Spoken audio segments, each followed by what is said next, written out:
Friday, March the 30th, 2018. And on this last Friday of the month, as usual, we're here with Jane Curtis. And she's gotten into some very interesting facts on American history that she's going to share with us today. So welcome, Jane. Good morning.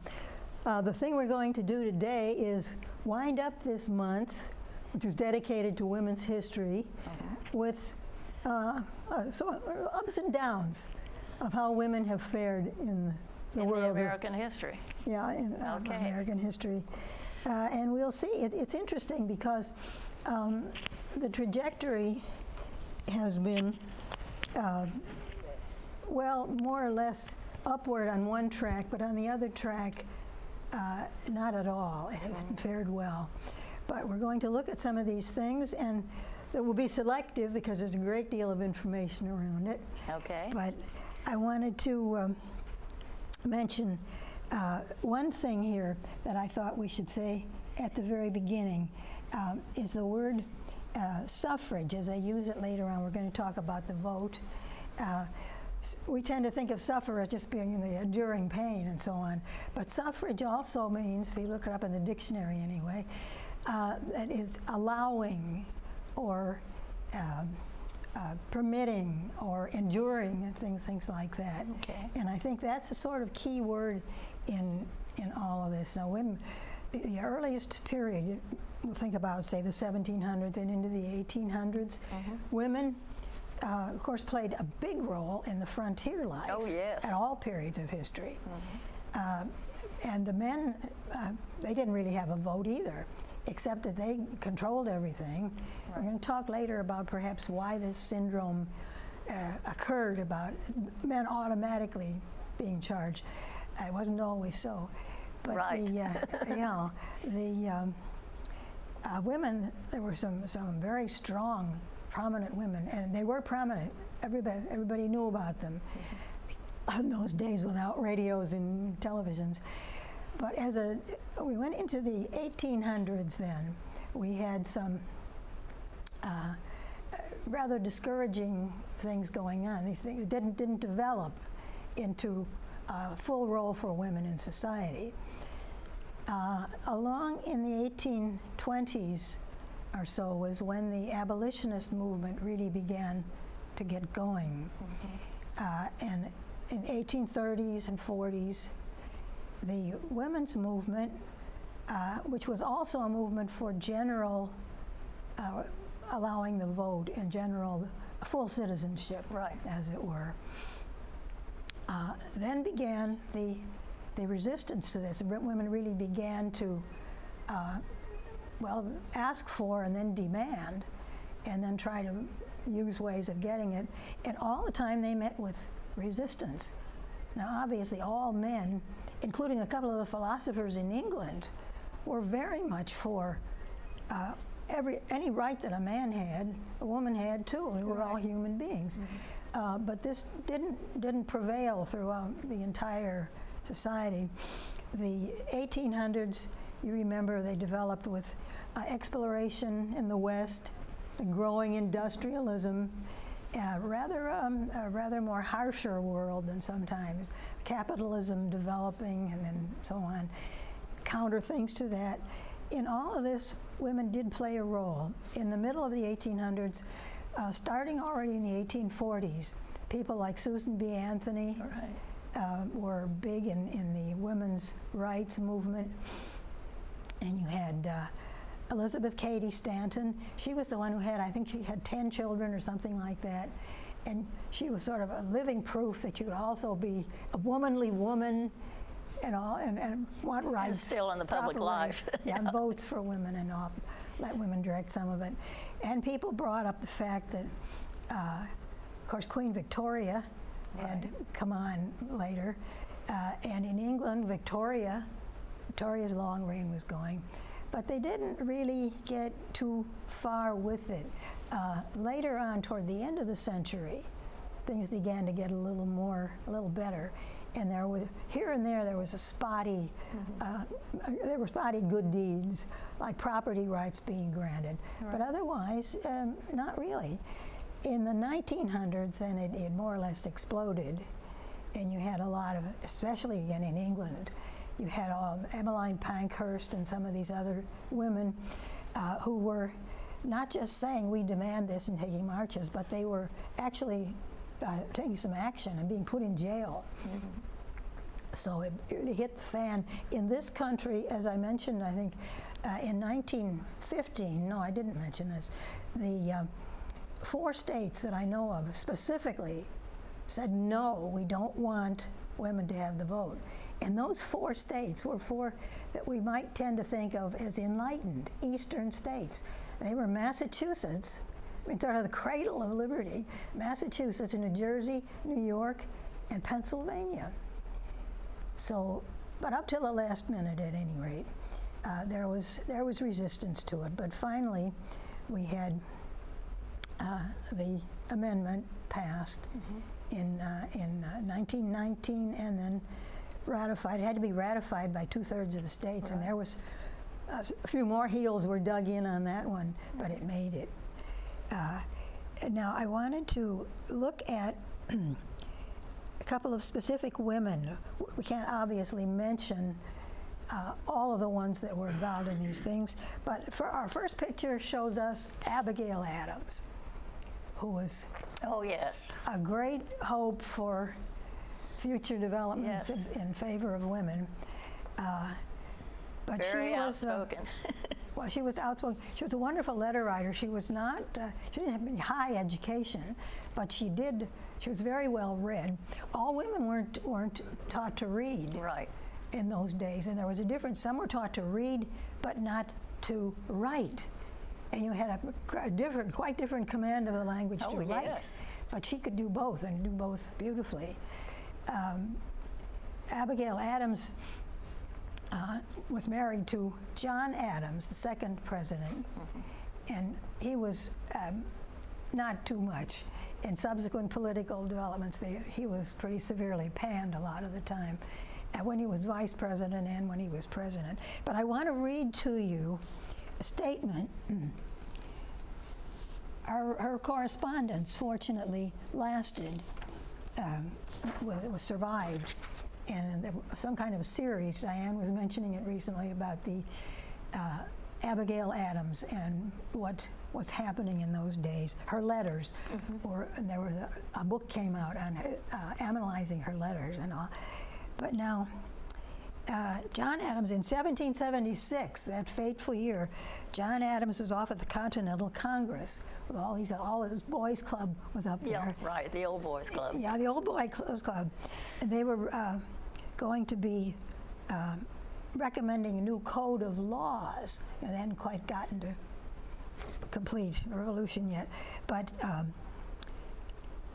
and she wrote to him, in the new code of laws, which I suppose it will be necessary for you to make, I desire you would remember the ladies. And this phrase, of course, has last. Remember the ladies and be more generous and favorable to them than your ancestors. Do not put such limited power into the hands of the husbands. Unlimited power. Her husband wrote back, and what was his reply to that? As to your extraordinary code of laws, I cannot but laugh. And then he says, depend upon it, we know better. And how's that going to end? Is it going to, we know better how to run the country, we know better how to make law. No. We know better than to repeal our masculine systems, which shows you what lay behind all that. Right, right. And that's a very, very difficult thing to cope with. And I read, finally, just perusing, caught the best explanation I've ever seen for why that has hung on, because it's hung on now, of course. Just as this feeling, here's a man wanting a job, here's a woman, the man must be better. Right. You know, that kind of that feeling. The man needs more money because he's got a family to support. Well, and he's smarter anyway, you know. And even if he doesn't have all the qualifications, he'll say he does. You know, that kind of thing. Right. But the difficulty there, of course, came up with what do you do about that? She had remarkable patience. But there was Abigail Adams, and then there was Dolly Madison. Yes. Another picture here will show us Dolly Madison.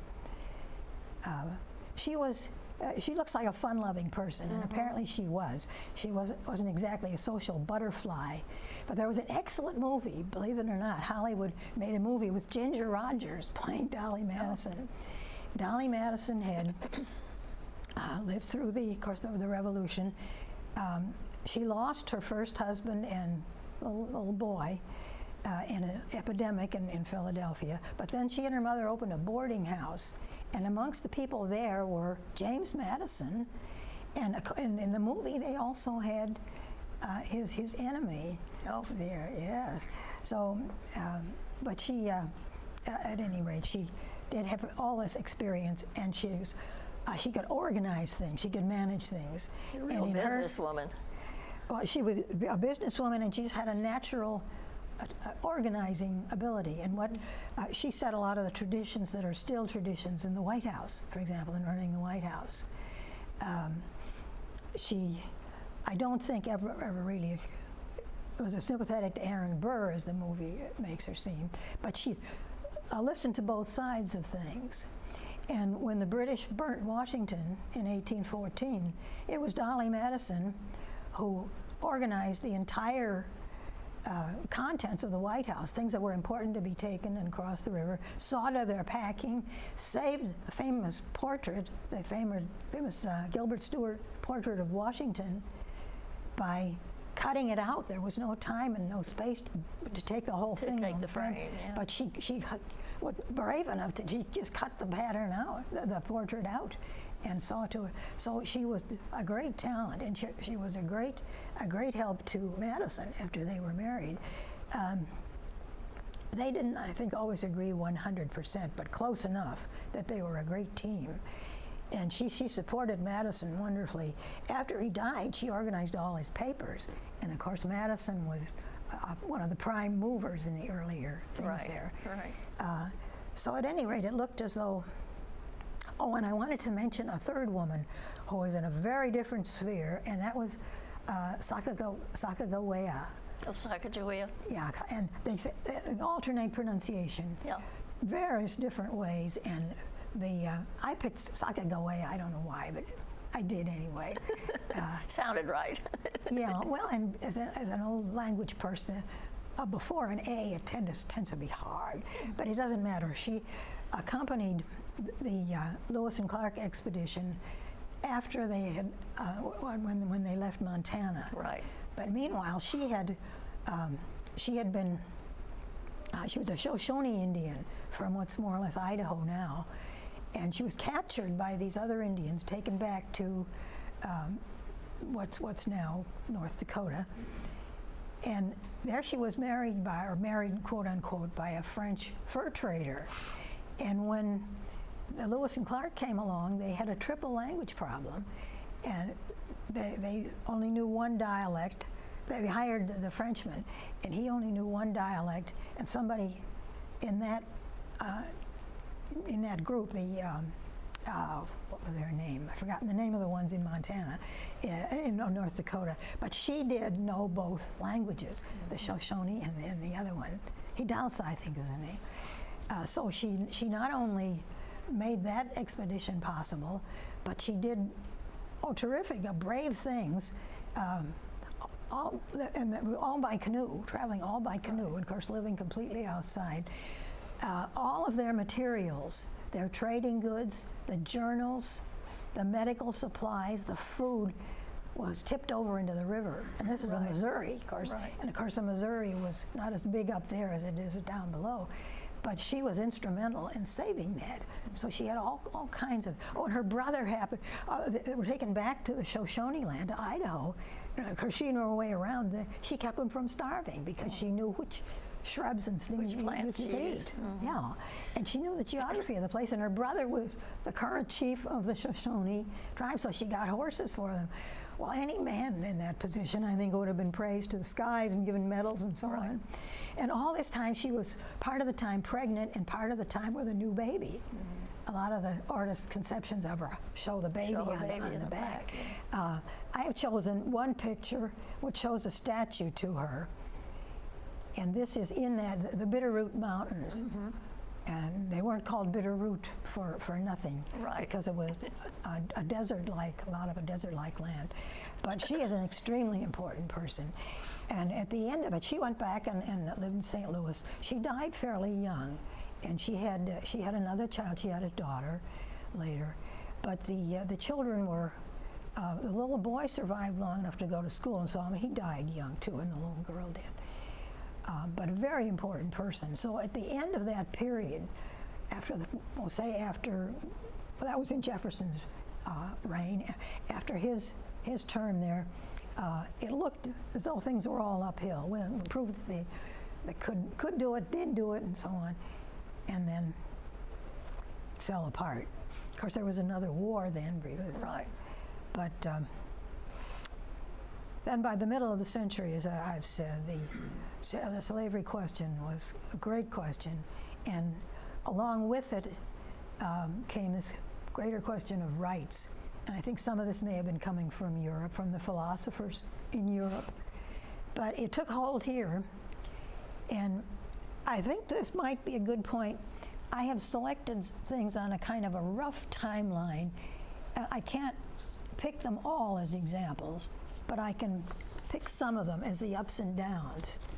1849, possibly as a result of a lot of people rushing to California. California extends property rights to women. And up to that time, no woman had any property rights. But then married women had absolutely nothing as time went on. But if you were a widow or single, you did, Right. in many places, have property rights. So at any rate, in 1849 already, women could deal in property, own property, and so on, do what they wanted with their property, open a restaurant, whatever they might want. 1853, however, there was a World Temperance Convention.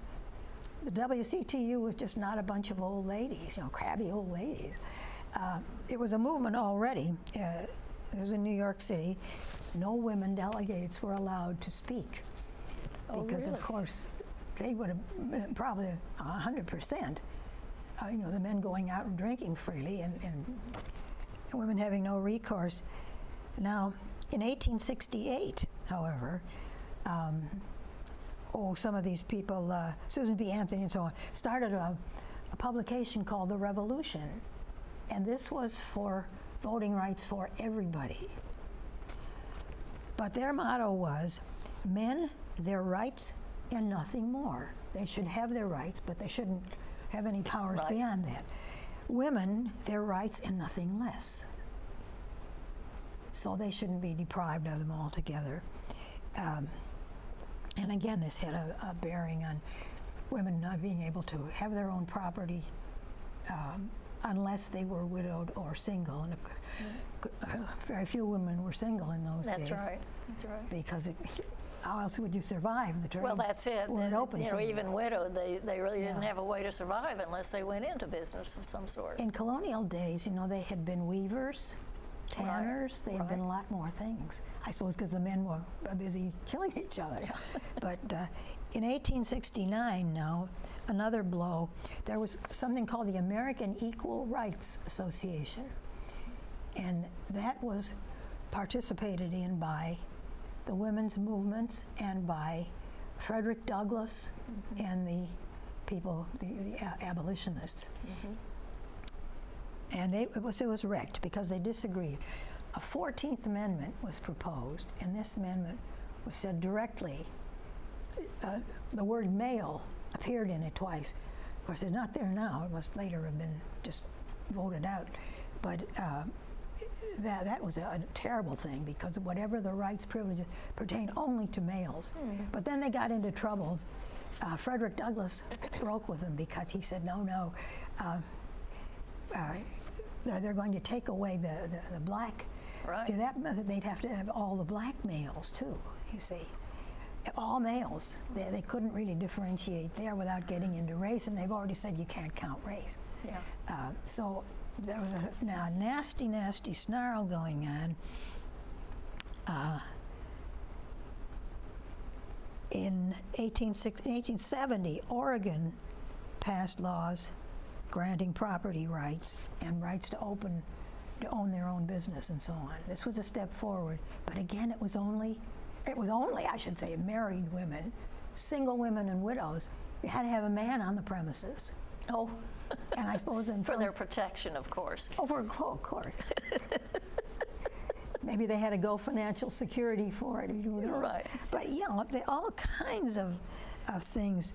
Now the WCTU came along in 1874, and they hoped to strike some blows. Frances Willard was head of that, and that's the only school I ever knew that was named for a woman, 18th century woman. All these generals and admirals and so on. But that was Frances Willard School was in the suburb next to ours. And Frances Willard was, well, let's see, this one. Now, in 1890, they started really bringing the suffrage, they're allowing women to vote, into the main political stream. Okay. Some candidates would go for it, but of course women couldn't vote. Right. But they said, well, they influence their husbands, you know, that's the same thing, they don't need it. Trickle down. Yeah, trickle down We know how philosophy. trickle down economics, you know, was pretty bad. But you know who the first political party was here to support it? Was in 1912, which gives you a hint. It was Teddy Roosevelt and the Bull Moose Party. That was the first fairly prominent political party in this country to go out of their way to espouse that. Okay. So in 1918, of course, Jeanette Rankin came along.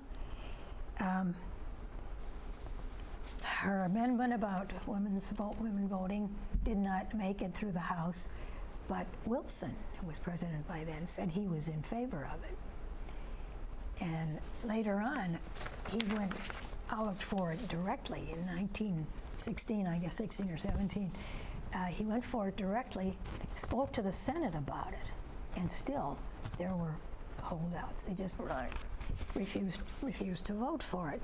But in 1919 was where it came up, finally. Now, the slight backlash to that, of course, there had been some backlash to the colonial period, or just deliberate. Well, you were good enough to be Rosie the Riveter in the war, but now the big boys are back, you know. So go back in your cave. So go back in your cave, you know, if not your cage. Now another couple of women that I want to look at are, now picture number 4. This is, and who's ever heard of Nellie Tayloe Ross? Anybody? Raise your hand. Nobody has heard of Nellie Tayloe. Well, she was the first woman to be elected governor of a state. That was of Wyoming. And this is a good place to inject. The western states were by far the most liberal. They were more open, probably because more of the women were actually in charge of things. I wouldn't be surprised. And they were doing all kinds of stuff, It was including obvious they were in charge. I mean, the men couldn't deny it. yeah. But they were doing manual labor, and of course they were keeping the race going. Right. All this time they were having children. Sure. And having to cope with the children. It was phenomenal. So in 1924, anyway, that was. And she later was made director of the Mint in the 1930s. She served as director of the Mint. And that picture shows her sometime in this period when she was in the Mint. And she's looks like an ordinary human being, and broke a certain mold at that point. In Woodrow Wilson's term, speaking of Woodrow Wilson, his second wife, was sometimes described as President Edith Wilson. Right. Now he lost his first wife just as he was elected the first time, and apparently he was very devoted. And he was really distraught. Some of the reports say that he just really couldn't function. Mm-hmm. But he did do something or other. And when she came along, they used to go for car rides together. She was a socialite in Washington, having come from the South. And he kind of, I guess, found refuge, found solace or something. They were married. And she was a brilliant woman. Republicans didn't like her, of course, because of some of her political things. But she carried on a great deal when he just overdid himself, Right. Physically. But I don't have a picture of her. But then our next picture is Eleanor Roosevelt, and we need to say very little about Eleanor Roosevelt, except that she struck mighty blows not only for women, but for everybody. She reminded me of, in England, the one who was Diana, of Diana's ability from the very top of the upper crust to go down and cuddle little African children with runny noses, Right. and do things like that. And Mrs. Roosevelt, Eleanor Roosevelt, was one who was definitely like that. From the top of the upper crust, she worked for better laboring conditions for everybody, especially women, for age limits on when little girls could be sent to work. Of course, they were sent earlier, not sent to school. In colonial days, their labor was needed. Sure. But she, at any rate, I think was a remarkable person.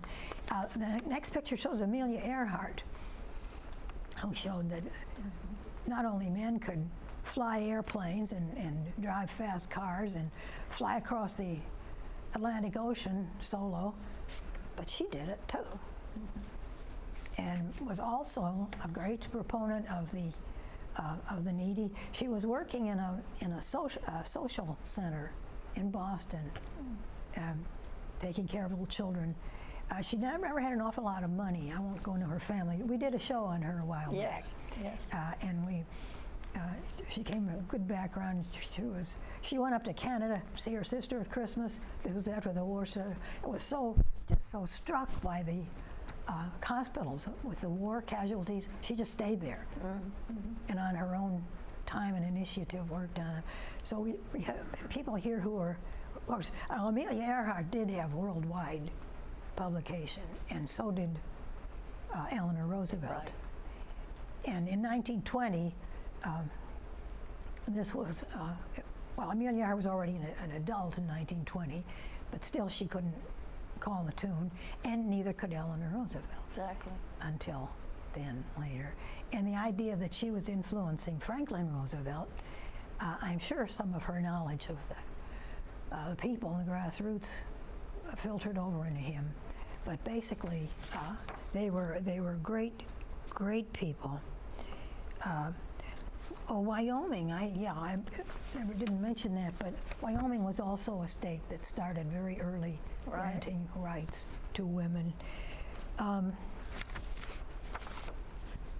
The final push really came as a result of a whole bunch of states at the last minute flocking in, granting the right, and then of course being on that side. But as I mentioned, at least 4 of them to the last minute didn't. Well, weren't those states, though, the ones that were established on, in fact, several of them anyway, established on the old Puritan principle? Oh, I don't think so. No. Really? Not to that extent, anyway, that it would affect their, certainly the humanity side of it. Why they wouldn't go to bat for poor male laborers, I don't know. But now I have a number of political cartoons, which I thought illustrate very, very nicely what was going on, what it might have been like from about 1880 on. Okay, we have 1 minute, so let's flip through those. You should have warned me sooner. This one, so they went from outright cruelty. If you can see in this picture, this woman is keeping her mouth shut. She's clamping her head, though, but look how they're doing it. The whole thing is bitterly, bitterly cruel. The next one is funny, but the one is portrayed as some horrible creature, messy, unattractive, so on. And the caption is that if women take over, it's going to be just awful to wake up in the morning and suddenly it'll hit you, oh, a woman is in charge. The worst, horrible thing that could happen. All they're good for, is slave labor. Now, before, I do want to show you these, but I also want to remark that the only good explanation I've seen for some of that was one that I saw in an article. It said the status of women for a long, long time after the matriarchal periods ended, or they still exist in some places, the status of women was somewhere above slaves, but below, well, they were privileged members of the family. They were somewhere between that, but they were not, they were subordinate. Right. Some form of that. And when that gets into the bones and into society, that's all but now quickly let's run through, and it explains a lot why it hangs on, why some people just feel, oh, it's a man, it must be better. This is a pictorial. The western states were coming across, and the eastern states were slow to follow suit in general. This one, women finally went to action. On the warpath, yes. And of course, in this one, there may have been cases where women took their bumbershoot, and hit the policeman. Next one, and this one is sort of tugs at the heartstrings a little bit. Not only women, but all kinds of downtrodden, and the things now that are coming to the fore, social outcasts and so on, they have a dream too. Right. And we hope that that will come to pass. Progress is finally being made, and they're crushing some of the bad opposition. This one is rather cute. At this point, it had been passed. The amendment had been passed, but she's saying it's these last few things that are a problem because the ratifying hadn't taken place yet, and it finally did. But the very last one, this little girl, she's wearing a little banner there saying, I may be your leader someday. Yeah, and Okay. so they finally made it. But ups and downs, but I think women have really proved themselves awfully patient, and I hope it's all going to end well. Okay. I wish we had more time to talk I do about too. this, but we don't.